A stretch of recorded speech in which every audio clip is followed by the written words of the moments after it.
Good evening, everyone. Good afternoon, good evening. Welcome to today's session. My name is Paras Fatnani. I'm the Chief Strategy Officer and co-founder at Seed Global Education. Today, we're joined with our friends from Emory University's Goizueta School of Business.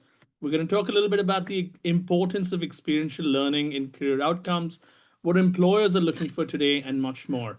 But before we go down that track, I want to give it a few minutes for folks that are joining in. There's already over 100 of you, so thank you for being here.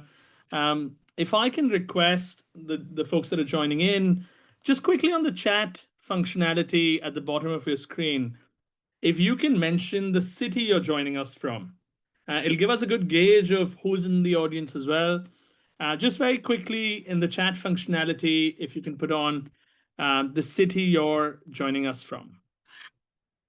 And as many of you are joining, today's session will uncover a little bit more about how does practical experiences change your insight and your experience going into the employer world as well. We'll hear from our speakers today. We're over 150 of you here already. I'm going to quickly check the if folks are not able to mention on the chat. Let me quickly do that.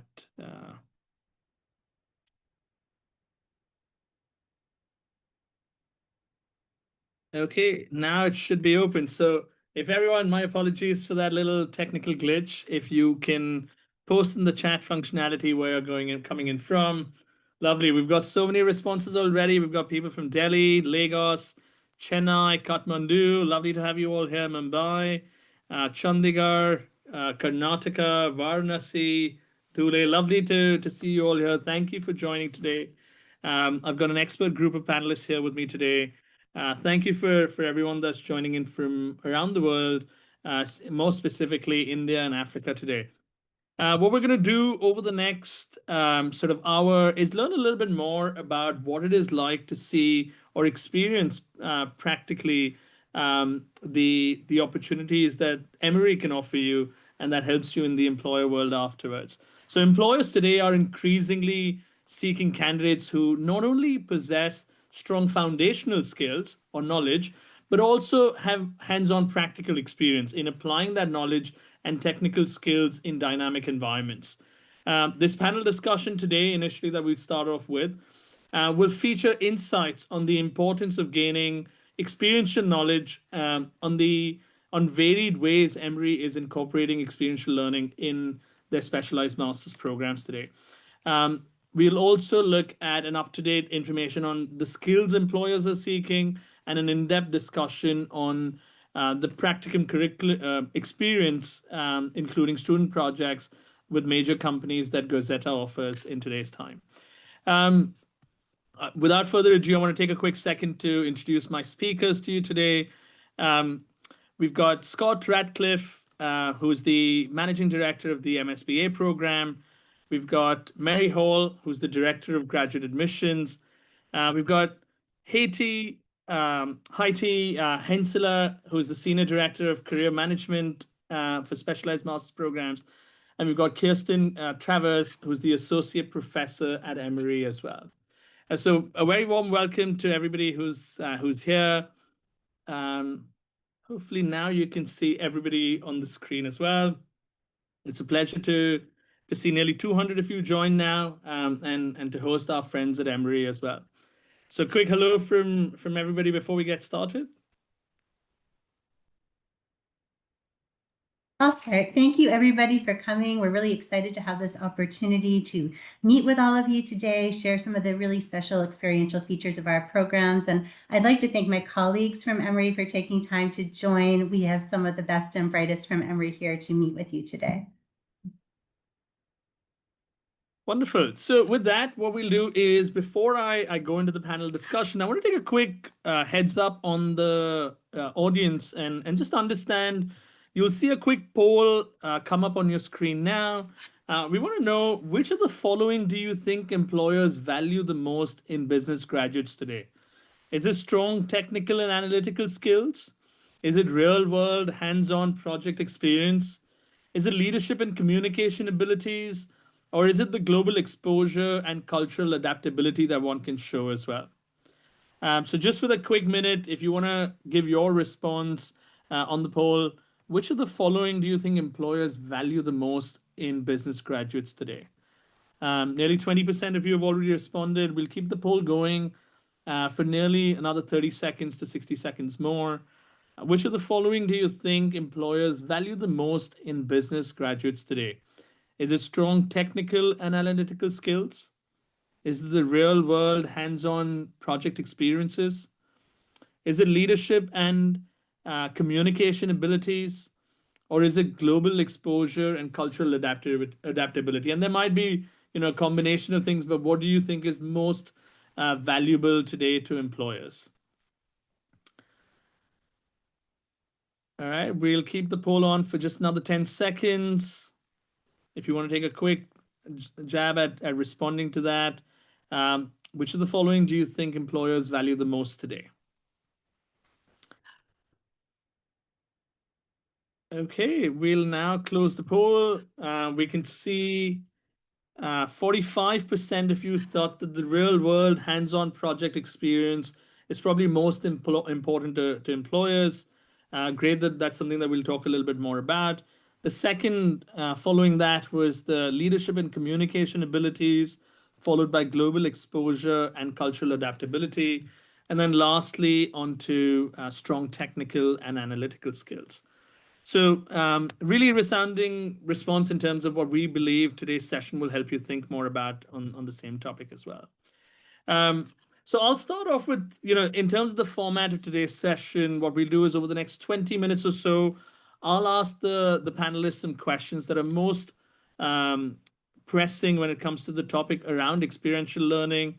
We'll then move on to a small presentation by Mary Hall, who's the director of graduate admissions at Emory, to tell us a bit more about the programs. In the meantime, as the conversation is evolving, if any of you have any questions, you will see at the bottom of your screen a Q&A section. If you'd like to just put your question into that, we'll try and take them when we come into the Q&A section towards the latter half of the session as well. So if you have any questions, please put them in the Q&A box. If you see a question that's already asked, please upvote it so we know more of you are interested in that question, and we'll try and answer as many of those as we can as we go along as well. So with that, there are some questions coming in about the session being recorded. The session will be recorded, and we will, for now, disable the chat functionality. But please post your questions into the Q&A section as we go forward as well. So without further ado, I'm going to start off with some of the questions. Before we do that, again, one more time for the folks that have just joined us, thank you for joining us. During this part of the session, you'll hear about some of the insights on the importance of experiential learning to prospective employers and some specific program features at Emory that have had positive impact on student employment as well. So Heidi, I'll start off with you with the first question. From a coaching perspective, what do you see the biggest gaps or opportunities when it comes to students' job readiness or how they communicate their background to employers going in? Yeah, definitely. So what we're seeing on our end, on the coaching end, is a lot of our students enter the program with the early in the career. So little to no experience. So one of the biggest opportunity that we're seeing on the coaching side is to helping them to connect what they have done so far to what the employers are looking for. So very, very early on, some of the students might come in seemingly lack of focus or sounded very rehearsed for the one that might have written down what they might be looking for. So from the beginning, myself and my team, we help them to build something like a persona, very well-defined persona that is driven by the career values. It is basically the foundation of everything that we do here at the CMC and our coaching work. Before we even jump into resume or looking into different companies, we ask them to think about what are the non-negotiables that could be something that is really important to them and what motivates them to work and what kind of problems they want to solve, etc. So the experimental and experiential learning plays a really big role here as students help to take on clients' project at the practicum or doing internships or any other exciting projects that they do within the program. They started to be able to translate those work into real life stories and to demonstrate the skill set that they learn from inside the classroom into a interview setting where they have really concrete example that they can share with the employers. And that's the opportunity. And that's why I think this conversation is so important today. Absolutely. And sort of a follow on to that, Heidi, we're talking on one side about job readiness, but what becomes even more critical is, are the skills that graduates coming out with today aligned with the skills that employers are looking for? Talk to us a little bit about what do you see are the big skills that employers are looking for in graduates today? Yeah, definitely. We're seeing two major trends over here. So first, the employers are really looking for someone that can blend the technical skills, all of this fantastic, very complex things that they're learning from inside the classroom with business acumen, how they are able to interpret those very complex data and use it in a real business strategy, a business setting. And in addition, everybody's talking about this AI, machine learning, automation, all of this fun buzzword. It is becoming a baseline of a lot of expectation of what we're seeing on the job description.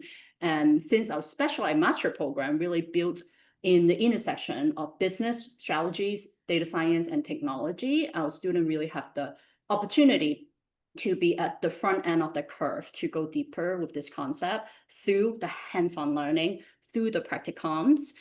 And that will be the first. And the second is really, I would say, refocusing. I think it might have gone away a little bit of the soft skill set because for the past decade or so, people are so focused on that technical skill set. And we're seeing the resurfacing of the intention of finding the employees with more of that soft skill that cannot be automated. A robot does not own those soft skills. Someone that can adapt to a situation quickly, communicate with people cross-functionally, and collaborate with different stakeholders. So our employees are really drawn to our student at Goizueta who are able to learn quickly and really work through ambiguity and connect with ideas across different contexts. So we started out going back to my professional development courses series, getting them ready to get in front of a hiring manager, helping them to link the values that I talk about to what is going to be a long-term happy in career.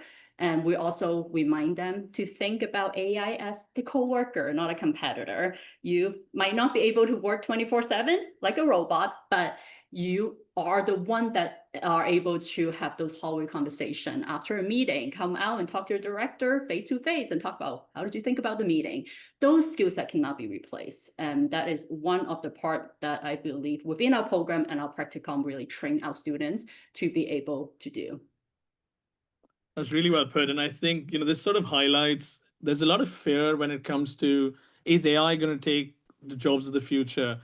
And I think what Emory and several schools are talking about today is it's not AI taking jobs, but it's actually people that know AI and know how to use it more effectively, and that probably will get the best jobs of the future as well.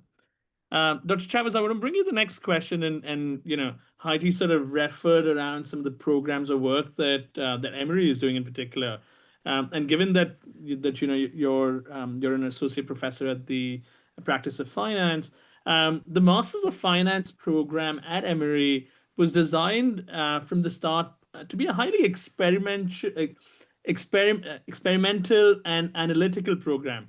Can you tell us a reason behind why was it structured the way it is today, and how has that benefited candidates? Sure, yes, thank you. And it's nice to see you all. Thank you for inviting me. So my career has spanned Wall Street experience and being on the faculty at Emory. So I'm sort of in a unique position to see what's going on in the industry and how we're training students to be prepared for that. As we've said so far, the world has not only changed very much in terms of data and technology, but what is still fundamentally true is that finance tends to be on the forefront of global development, because where the money is where the investment happens and where innovation happens. So that's what makes it such an exciting industry. And the world has changed and the industry's changed very, very fast. But as you've already mentioned, the real insights and the real skills come from the people who can bridge those two things. So when I designed this program about 5 years ago, the goal was to really train people to be ready in the industry. And so the best way to do that, and by far the most fun way to do that, is to immerse ourselves in the industry just from day one. So we've designed a lot of things in the program to be actually work-like settings, work-like curriculum, the type of work we do, everything is very, very realistic for what it's like to be an analyst starting out in the industry.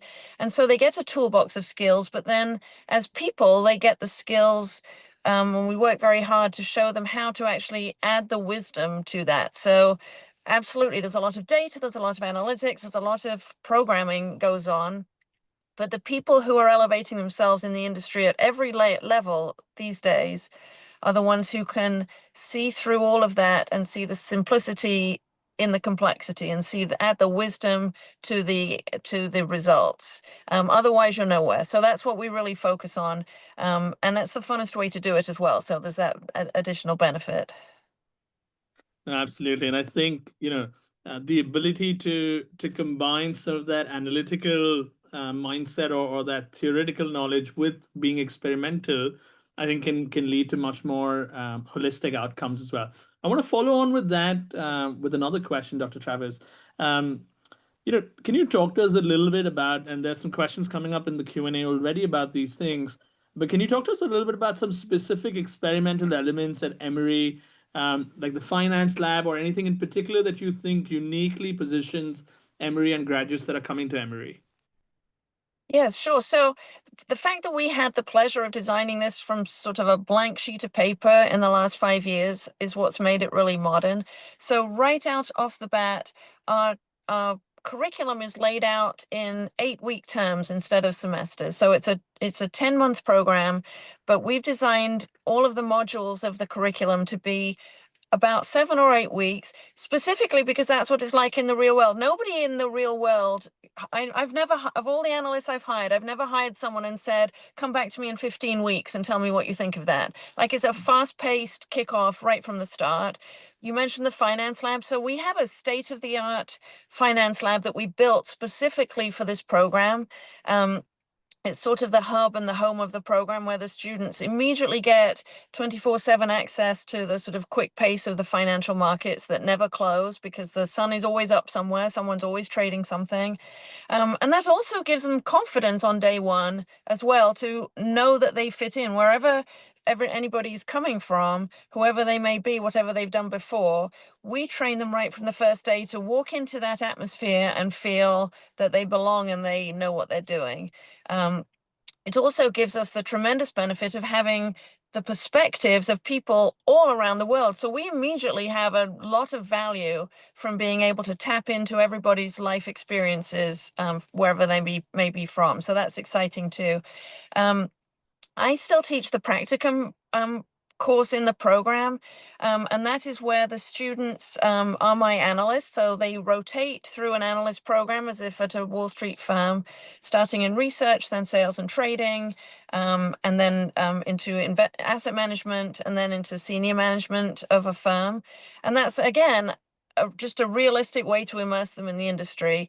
I promised them right at orientation that I will never ask anyone to do anything for me that I wouldn't also ask an analyst to do at a firm that I've worked at. Never once will I mess around asking them something that's not realistic. We have a wonderful program where we go to visit firms both locally and in New York City to just experience again how that curriculum of what they're studying is applied in the workplace. They earn professional certifications during the program. We're an affiliate program of the CFA, which is a professional organization that's very highly regarded in the asset management industry. And then also we have our own investment fund, speaking of asset management. So we have a small slice of the Emory University endowment that under my guidance, we manage and invest in the market. So it's called Blue Eagle Capital, which is a nod to the fact that blue is one of our colors and the eagle is our mascot at Emory University. And due to my experience as a fund manager myself, we do it absolutely realistically. So we have the C-suite of management people working on the fund. We market it like a real fund. We have sort of marketing collateral. We do research. We have an asset management team. Every student is able to work as an analyst on the fund. And we have a P&L that we then assess and attribute to what's going on in the world and speak to professionals and talk about how we're adding insights to and real alpha into what's going on in our portfolio. So all of these really exciting things. I mean, there's never time for everything, but we do as much of this, and students are able to specialize in things that they're particularly interested in.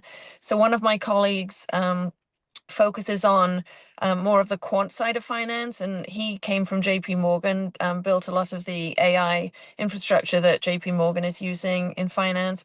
So he's sort of on the quant side, and then I'm on the top-down macro side, and we work hand in hand with the practicum in the program. So it's very exciting. There's always something fun going on based on what's going on in the real world.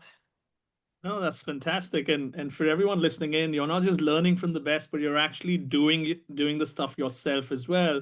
So when you really go out in that job world after, you've got hands-on experience, which I think in today's time, employers are looking for people that can hit the ground running. And this sort of a blend between learning from the best in the industry, but also being able to implement that on a day-to-day basis through practice definitely will make you stand out. Scott, I'm going to bring some of the next questions to you here.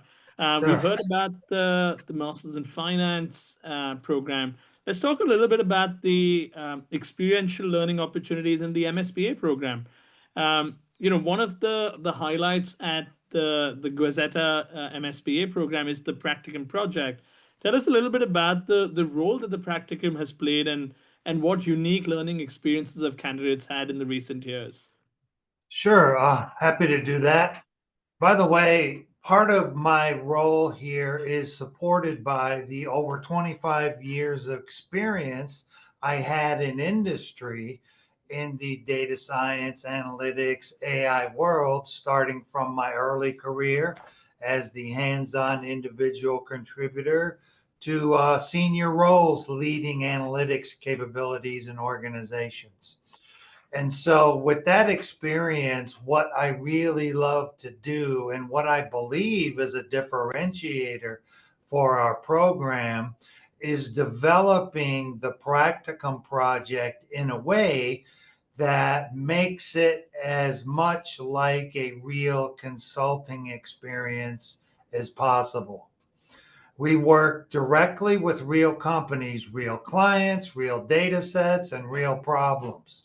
And so, how to take a messy business challenge, break it down, translate that into an analytical solution, kind of in the way a consulting firm would do, right? They do the upfront, talking about the business problem, learning about some of the business processes involved, some of the systems that generate data, and then proposing the appropriate data science, analytics, AI solution. That's what we teach here.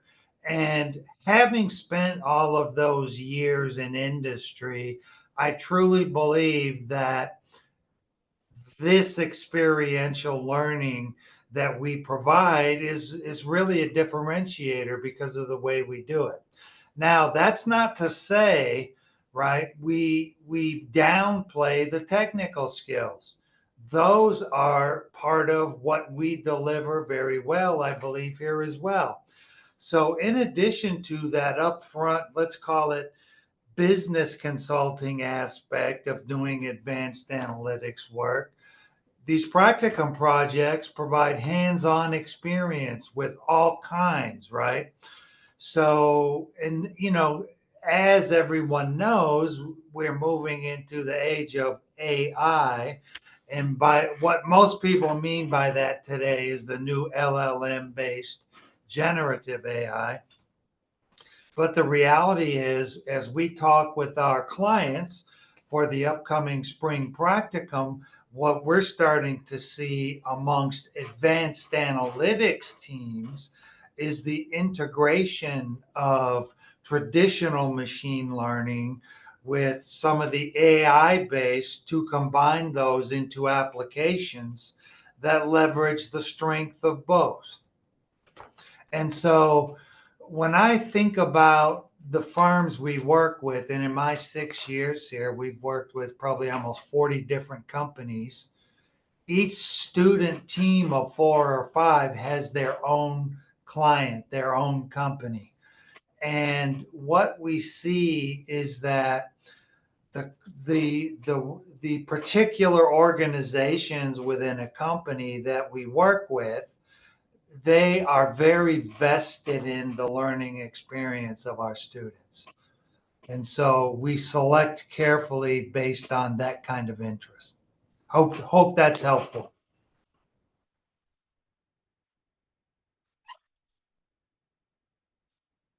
I'm not hearing you. Can you Apologies. guys? Cyrus, you're My on bad. I mute. was on mute. My apologies. No, I think that's really well put, Scott. I think, when you think about today's world, a lot of that is what's also important is how are you taking that theory into practice? So knowing ways in which you are using those technical skills, but then putting them into practice through real world challenges that companies might be facing, I think it's quite a unique proposition that I think Emory here is offering. I want to pose the next set of questions to all of you, and we'll try and take, in the interest of time, we'll try and take a couple of brief comments here. But Mary, I'll come to you first. So there is about 10 questions already in the Q&A. So I'll come, some of my questions are sort of going to come up later as well. But I want to ask you, what is some advice that you would give students considering programs at graduate school, and how does this, in your view, how is that practical aspect played into people's careers in the future as well? I think that's a great question because there's obviously a lot of different choices in graduate schools and different programs, different curriculums. But I think you need to look at really what your career goals are, what is your end goal, and what program is uniquely equipped to help you get there. I think obviously you've heard a lot about some of our really special features of some of our programs. I'll tell you a little bit more about some of my admissions presentation. But part of it is having that support network that is there with the faculty, with the Career Management Center, with our staff that is there to help guide you through your journey. It's only a short journey with our specialized masters, but during that time, you're going to be uniquely equipped. So I think look for not just the amazing curriculum, the wonderful opportunities to learn, but also the other factors of the university that will be there to help support you along the way. Lovely. Heidi, I'll bring you the next question here. Just on, we're talking a lot on practical experiences and people skills in some form that sort of play into this role as well. Let's talk a little bit, something that comes up every time I'm in this conversation around networking. Is networking just another buzzword in today's time, like things of the past, or does business school actually teach you how to network better and build a strong network for the future as well? 100%. Thank you so much for that question. And that's something that we stress from day one, especially with our international student who might not be very familiar with the idea of networking. It could sound like a completely foreign concept. So we start that from day one to introduce the best practices and really to help them to consider what networking means. So building that persona that career values is really important, because when you go into a situation like that, you don't want to sound very rehearsed. You want to be genuine, talking to people. And I also always ask them to envision, think about yourself in a year or two. When you graduated from the program, you became the working professional. When a student coming in wanting to network with you, what would you like to hear? What type of question, what type of insight that you want to hear from this particular student? So put yourself in the situation, and also to really leverage our fantastic network here at Emory. And I always joke around with my student from doing the professional development courses. Once you are a student here, obviously throughout the program, you will have the support through the office here at the CMC, from your professor, from the program office, etc. But you are with us for the rest of your professional career. Even after you graduate, we have a fantastic team working with alum and working professional. And essentially every single graduate from Emory, from Goizueta, became your own very much network. And our alum are wonderful. They are very hands-on. They really enjoy helping students. In fact, we get a lot of feedback from them regarding how networking is going with our new group of students each year. So we are having this really strong community is really what making the strength of a community, and networking is definitely a huge part of it. Great. Mary, did you want to add anything to that? No, I think Heidi, I mean, I just wanted to second how supportive our alumni are, even globally around the world. And I think that that is definitely something that, getting that confidence, being able to develop those skills is something that is really important. And to be able to do so in an environment where you have that support of your colleagues and our staff is amazing. So I'd like to Absolutely. chime in and just add a little bit to that. First of all, Heidi and I work very, very closely. Obviously, we're both very involved with industry, and because of my role, developing these experiential learning opportunities and my own kind of very large professional network in the analytics industry, one of the things that I like to do is ensure students that are getting the right training by fully participating in the learning, the experiential learning that Heidi and team are providing in terms of networking, how to tell your story. But one of the things we do then is, for example, we belong to the Technology Association of Georgia, who has many events all the time. And myself and others will go to these events with students and just model that networking behavior in a very practical way. And that's just kind of one example how I believe we have one of the most comprehensive experiential learning opportunities in this area of networking. Oh, that's really well put. And I think, we often talk about this. The network is truly your net worth as you go on with life as well. So the more opportunities that one can gain, and this is more for all the students that are attending, please try and proactively make the most of every opportunity that you get. I think there's going to be several occasions where faculty, staff, and your peers will facilitate opportunities, but to make the most of you will always be in your hands. So please try and do that. While I'm conscious, there are several more questions, and for candidates that are attending, we've seen 9 of your questions come in. Please keep posting your questions. I'm going to quickly turn to Mary for a quick presentation about the portfolio of programs that Emory offers, and then we'll come back and try and hit on all the questions that are coming in from the audience as well.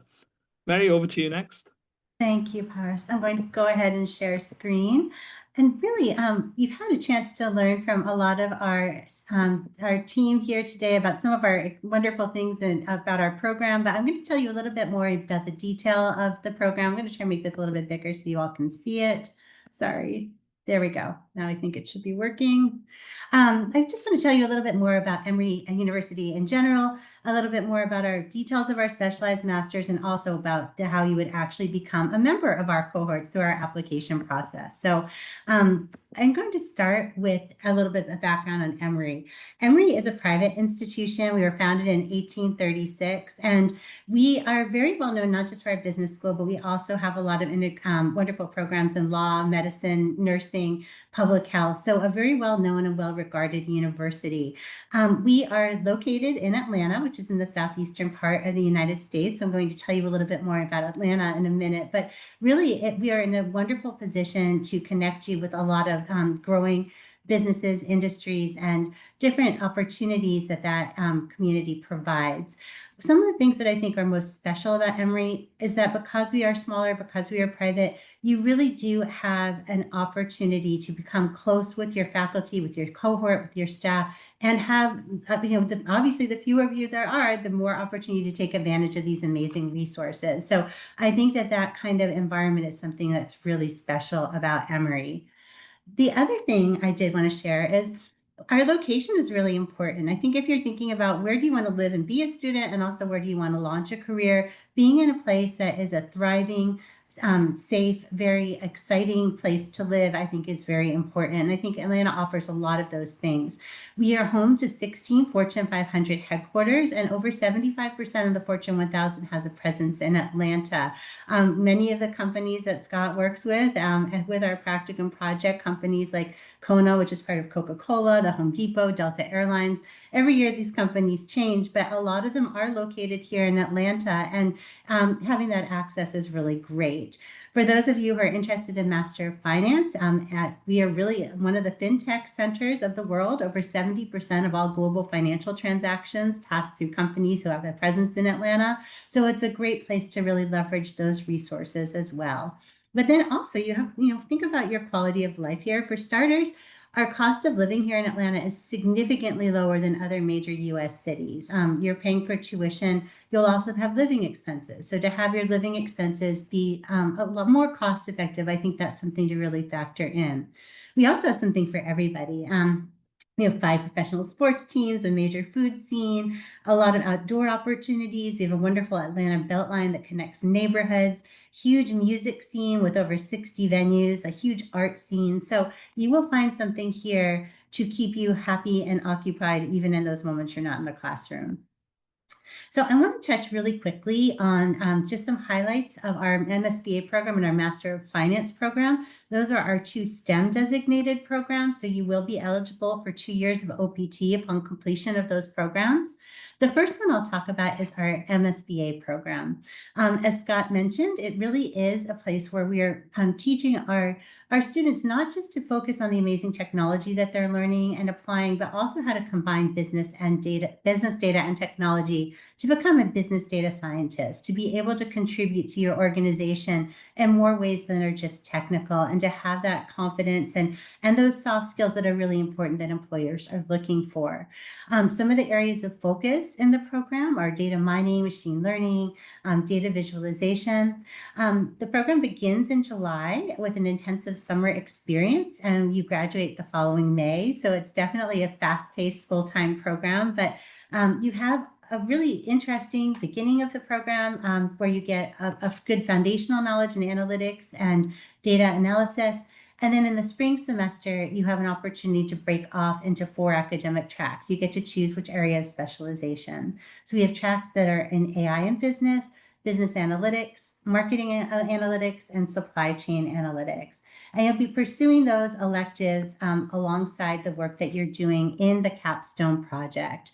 So again, just some of our highlights. It's a highly technical program taught by our business school faculty. You have a chance to customize your degree.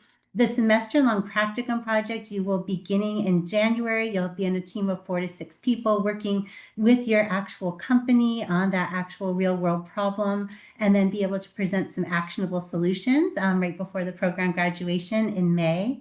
And then also, I didn't really mention this, I usually talk about this in the Emory slide. We are really well known globally. We're very honored to have been named Goizueta in the top 20 of all business MBA programs for the past several years now. And all of our faculty that teaches at Goizueta really is well known for being world class. Last thing I want to say is that you do have an option to do the MSBA program and the Master of Finance program in either the 10-month program, and that's the format that we've typically offered, but we now offer a 16-month format as well. So if you want to do an internship or a special summer project, you will have an opportunity to get some additional knowledge before going out into the workplace. What you will do is you'll complete the initial 10 months, and then in the next semester, in that August through December semester, you'll take 3 electives in our MBA program of your choosing to help customize your degree. Really quickly, for prerequisites, we do expect students in our MSBA program to be very proficient in Python, SQL, and R coding languages. If you do not have that experience now, we will encourage you to be really up to speed before the program starts in July, either through taking some data boot camps or doing online courses. We do, you need to have a passion for data science and analytics, so that's important. And we also do have some math prerequisites. At a minimum, we expect students to have calculus, statistics, and linear algebra, but also like to see some advanced math classes as well.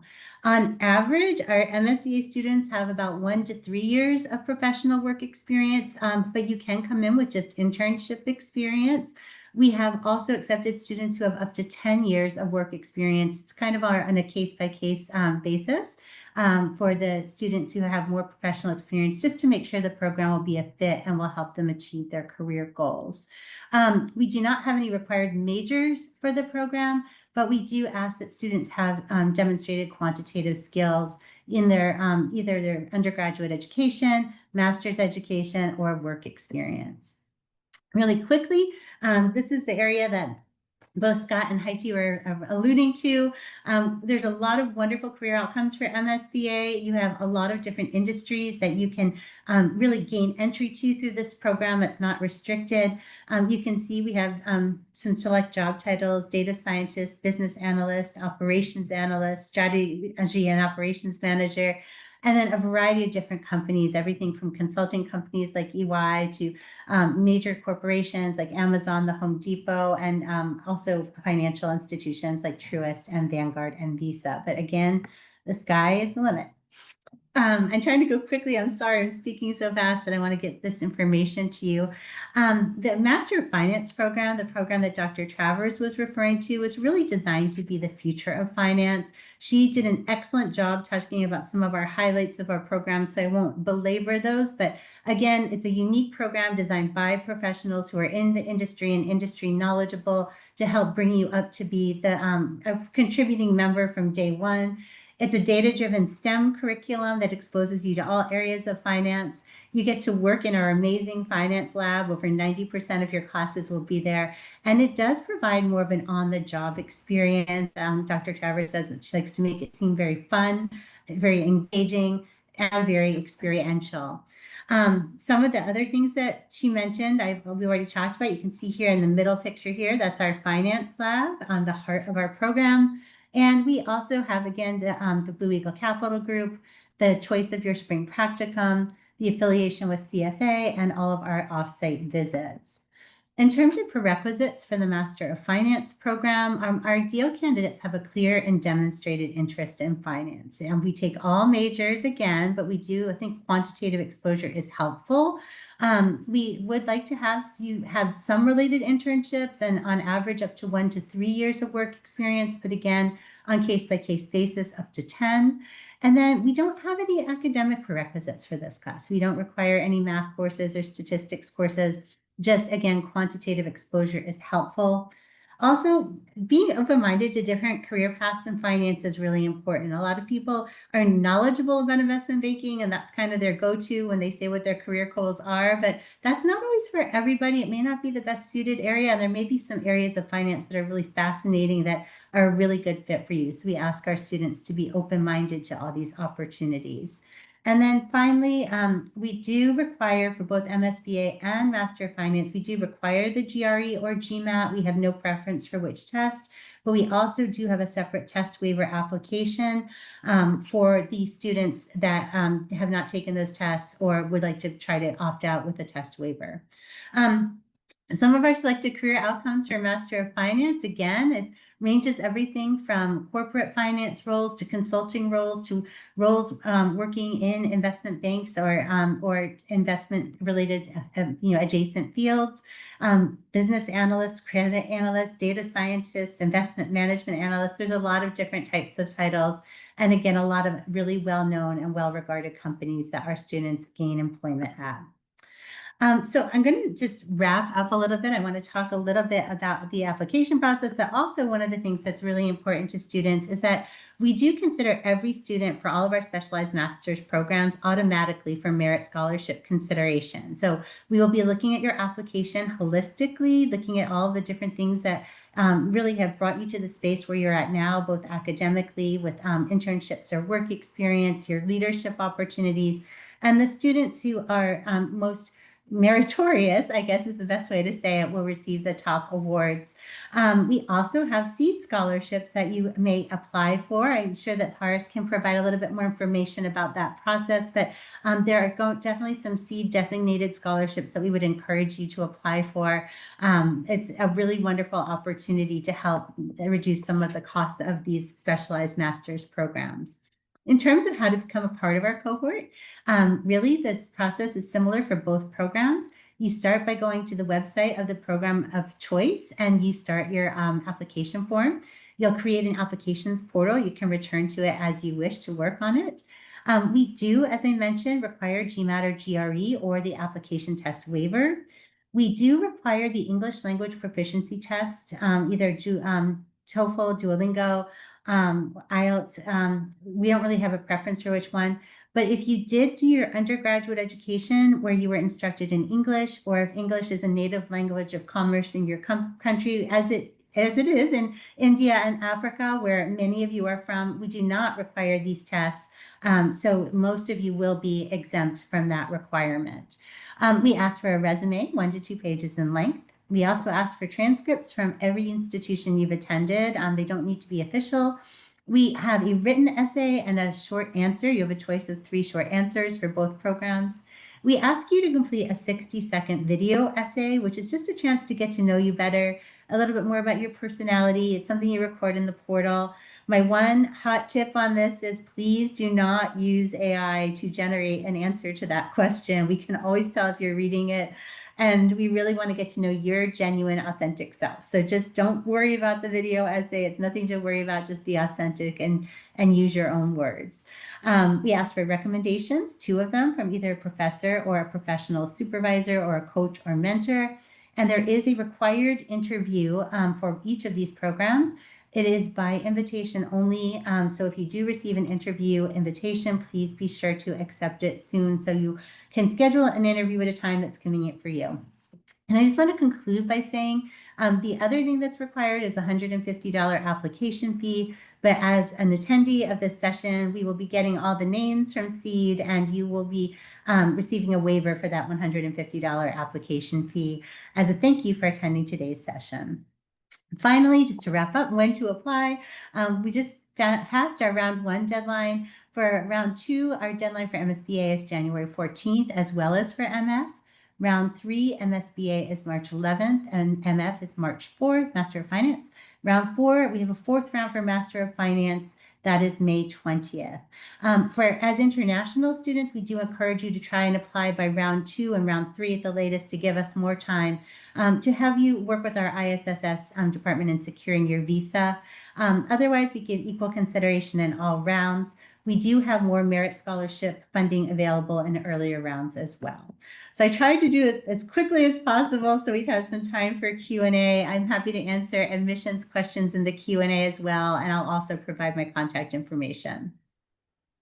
Wonderful. Thank you, Mary, for that. I know that was a bit of a breeze, but I think, the ability to learn so much about what Emory is doing was extremely helpful to us and to the candidates that are attending as well. We've got several questions. I'm going to try and cover as many as we can. So I might give certain questions to each of you, and then if there's anybody who wants to chime in, please let me know, and we'll try and cover that as well. Mary, the first one is for you, given the things that you've just spoken about. It comes from Zed. He says, "What are some of the common mistakes you see applicants make when approaching an institution for a master's program?" So maybe a little bit about the application process, but also in terms of choosing the right program.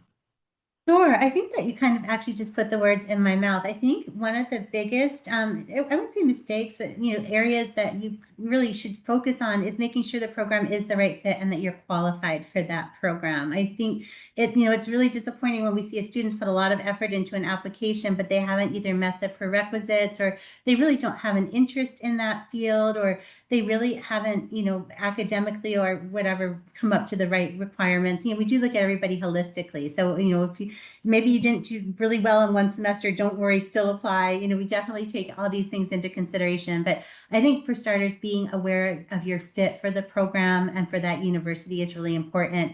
Again, being genuine, being authentic in your essays and your interviews. We really want to get to know you. We have small cohorts. We are very selective about who we choose to make sure that we will all work well together and have the communication skills and really desire to take advantage of all we have to offer. And then I think finally, in terms of just it's going to sound really simplistic, but just be nice. Like in your interview, don't worry, don't be, nervous. We're there to get to know you better. But you don't need to be overconfident.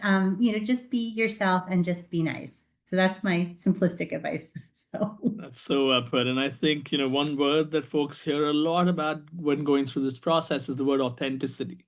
So be authentic. It's a choice that the school is making, but equally it's a choice you're making. So you want to make sure that there's a fit, and that's only possible when you're being genuine through that process as well. Scott, I want to bring you the next question. It comes from Faiz. It comes from Isha, and she asks, does the curriculum include training in AI, data analytics, and emerging business tools as a part of the course itself as well? Well, it depends on what you mean by AI, because, these days, a lot of people aren't aware that AI is a much bigger universe than large language model based applications. That may be what's being asked. So, in terms of the actual curriculum right now, because these tools, the Gen AI things are evolving so fast, we don't have formal classes in that yet. But what both the professors as well as in the practicum project happens is that those are being used, right, and taught as opposed to a specific course in those things. So, for example, we're going to be working with 12 firms here in the spring. Actually, 2 of them are Fortune 100, another 6 are Fortune 500. And then probably half of those projects, it's going to involve the integration of a typical data science technology with an newer LLM based technology. Is that helpful? Yeah, no, absolutely. And I think it sort of covers to the fact that, because AI is evolving so quickly, being able to actually practice with it gives you better learning on the go rather than just getting a specific theoretical knowledge, which maybe in 6 months' time, maybe is obsolete to some level as well. So I think that there's some really good insights that you've shared. Heidi, I want to come to you here. And there's several questions around careers. So I'm going to try and choose a few that are most relevant as well. And maybe I'll do a rapid fire with 2 or 3 questions with you before I go back to everyone else here as well. So the first one is around corporate partnerships. Which companies are your top recruiters, and do they actively hire international students as well? Maybe Mary and Scott, if you want to add anything to this once Heidi answers, please do as well. Yeah, definitely. So on the career side, but one of the big things that you'll hear me talk a lot is like I talked about before, networking, relationship building. The wonderful thing about our specialized master's programs are we have a very diverse group of employers who know and understand what we do here. And they do come in and they understand the curriculum and what our students can bring. So for example, we have, let's say 50 students in the cohort, we might see 50 different companies coming in. So we're very well known in that sense. So which on the student side and then the career servicing side is going to become a lot of relationship building from the very beginning for students to understand the type of employers that are coming in. It's not one size fit all. We rarely have one employer comes in and say, I want 20 students from your cohort to start a program. So it's more about relationship building. And yes, we do prep the students to do that. And with the Goizueta community, like I mentioned earlier, when you are a student here, people tends to respond and also reach back out to you once you respond. Not saying that every single person will respond, but I do have a really fun example of one of the students at a networking event in New York. And we drew that into the student. Whenever you go to a networking event, wear your Goizueta name tag. And he took that in mind. And this is a networking event from people with all of these different type of university, different employers. And there was an employer circa, pretty sure he graduated in 1995 and saw the name tag from across the room, approach him. Long story short, he's working with this alum right now. And that's the type of community that we built here in Goizueta. It's really relationship based. Wonderful. So it's the brand that stays with you for a really long time, and it's not just the year that you're there. Great insights, Heidi. Mary?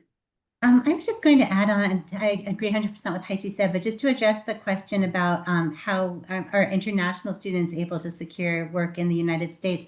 One thing that I touched on it briefly, about 56% of our Master of Finance students are international, and closer to 70 to 80% of our students in our MSBA program are international. And we have excellent employment outcomes for both programs. And Heidi can elaborate on this, but we are very used to working with international students and identifying their goals and helping them to secure employment using their OPT. But Heidi, if there's anything you wanted to add, but not to worry for international students. Yeah, definitely. Being an international student myself, graduated many years ago, understand the stress and the uncertainties that might come with it. But at the end of the day, we really help students to focus on that genuine, authentic persona, what you really like to do, what you're good at doing, what the market needs we can control. So we really focus on the things that we can control. And like Mary said, we have successful outcome year after year. So it works. Yeah, no, that's really well put. And Heidi, I want to put this next question in the same context, because you spoke about being an international student yourselves, and the kind of experience an international student may have might be slightly different to a domestic student as well. Talk to us, and there's a question from Priya. So, talk to us. Is there anything in specific that Emory is doing to support international students as they prepare for the cultural shift, as well as the style of interviews and everything else that happen? Yes, 100%. Thank you for that question. I saw that in the Q&A. And what we do at professional development. So the program office work with us. We are there from day one. In fact, we're there before the student even show up. We have a couple of Zoom meetings to make sure that everyone know what to expect before they show up here at Emory. And on day one, we prepare the class as a cohort together to get them essentially to a baseline after a series of PD courses. We are confident every single one of you would be ready to put in front of a hiring manager for recruiting.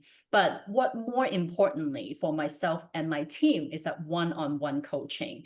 And that really is what I'm hearing feedback from the student who graduated set us apart, is that one-on-one time. We can get people to the baseline, know what to do, but the one-on-one time that you spend with coach, every single student is going to be looking for something different, and every single one of them is unique. From networking very specific strategy and continue to revise that strategy throughout the program. When Scott and Kirsten are doing the practicum after the fall semester, we probably have to redo all the resume in spring with the additional information that they are learning from inside the classroom. So it's going to be very individualized type of coaching as they're coming in. And that is one of the biggest feedback I hear from international students is our approach of coaching is very personalized. Great. Scott, I want to bring you the next question here, just in the interest of time. There's Anukul who's asking about, with the evolving job market, especially in business analytics and finance, how does Goizueta ensure that its graduates stay competitive? And can you share an example of a recent graduate whose career path significantly changed due to market shifts? Any individual from recent time that comes into mind as well? So just let me clarify quickly. So are we talking about a recent graduate who was able to kind of progress in their career, or? So I think there's two parts to the question. I'll sort of Yeah, break them out. The first part is, with the evolving job market, how are you ensuring that candidates are staying competitive? got And then it. the second question is around, can you share an example of someone who's progressed or moved in careers basis, given whatever shifts that are happening, but as a graduate, they've managed to grow in their career further? Yeah, very much so. So in terms of what we're doing, again, it kind of goes back to some of the experiential learning opportunities we create. Quite apart from the practicum project, we actively cultivate industry people. And again, this is not, in this case, not executives. It's maybe someone who's been out there 5 or 7 years. They've been an AI engineer, they've been a senior data analyst. And we have students collaborate with these folks on doing, let's say, a workshop or an all day seminar on machine learning operations, right? And so that's kind of one aspect of it. And then we also develop relationships with firms who have competition, machine learning, data science competitions. And so we're part of the kind of the annual invitee list for lots of those. Now, in terms of a student who, there's lots of examples of students who have kind of really taken that first role. And one of the things I recommend students, you're not necessarily going to get the ideal job your first roll out of school. The point is to get experience doing the work, and then you go from there. So, for example, I would say out of our 428 graduates since the start of the MSBA program, I would say at least a third of them have continually moved up and moved on to different kinds of companies in their careers. So, for example, we've had a number of students who started out in a particular firm. Retail is one of our big hiring industries, and once they got experience, some of them moved into the communications and entertainment sector. Some of them moved into the financial services sector. And that's partly because one of the great things about this skill set is that it is very transferable across industries if you have the kind of business thinking skills and training that thankfully we do provide. Yeah. No, that's very well put. And talking about thinking, Mary, I want to bring you the next question. Scott, that was really helpful. Thank you. Mary, I want to bring you the next question, which comes from Faiz, who says, how would you describe the ideal Emory student in terms of what mindset they should have coming into the program? I think that's a great question. And there's a couple of different things we usually emphasize. I think passion is an excitement about the field of study, whether it be finance or business analytics or AI, having just that real sense of of excitement over what you're going to be learning. I think the other thing is really going back to our core values. I think one of the things that we always emphasize in my longer information sessions is that we do value things like diversity and teamwork and creating a really good culture. So I think that that is something that I think is really important that we look for in students, as students that have solid values, that want to make a positive impact. Our kind of theme is to make business leaders, developing principled business leaders to have a positive impact on business and society.